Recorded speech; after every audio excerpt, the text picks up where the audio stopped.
L'ouverture présente un homme nommé Milo Stanfield, qui souffre de troubles du spectre autistique, TSA.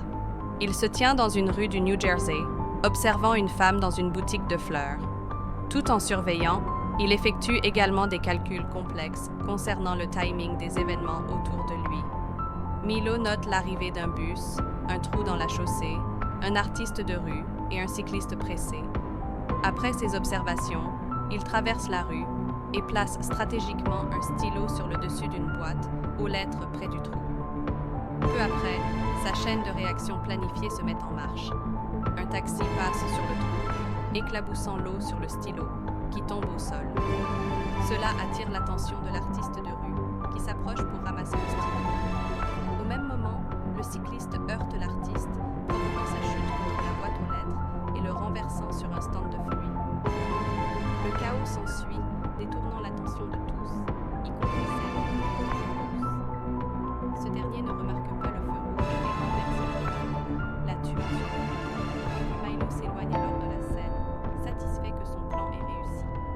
La scène passe ensuite à une agente spéciale du FBI, Olivia Dunham, qui travaille pour la division Fringe de la sécurité intérieure, spécialisée dans les phénomènes paranormaux. Elle revient au travail après une longue absence due à une blessure à la tête. À son arrivée au quartier général de Fringe, elle est accueillie par un collègue, Charlie, qui est le superviseur de l'équipe. Pendant ce temps, le chef de l'agence, Walter Nate Bishop, discute avec un assistant de laboratoire, Philip Broyles, au sujet du retour d'Olivia. Philip exprime ses préoccupations concernant l'intégration de l'imposteur dans leur équipe. Il est révélé qu'Olivia n'est pas la véritable Olivia, mais une doppelganger nommée Folivia, implantée avec les souvenirs de l'original.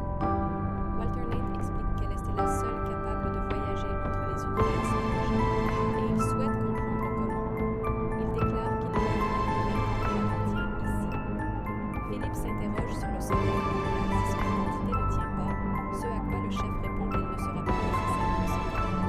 Par la suite, Charlie informe l'équipe d'un accident de bus apparemment aléatoire survenu 2 fois cette semaine, avec un décès dans chaque cas. Il demande à son équipe d'être prudente avant d'aller enquêter sur le coup. Peu après, l'équipe du FBI arrive sur le site de l'accident et se divise pour chercher des indices. L'enquête est dirigée par un autre agent, Lincoln Lee, dont le visage est marqué par des brûlures. Charlie inspecte le corps et utilise son empreinte digitale pour obtenir ces informations, découvrant que la femme décédée s'appelle Julianne Foster.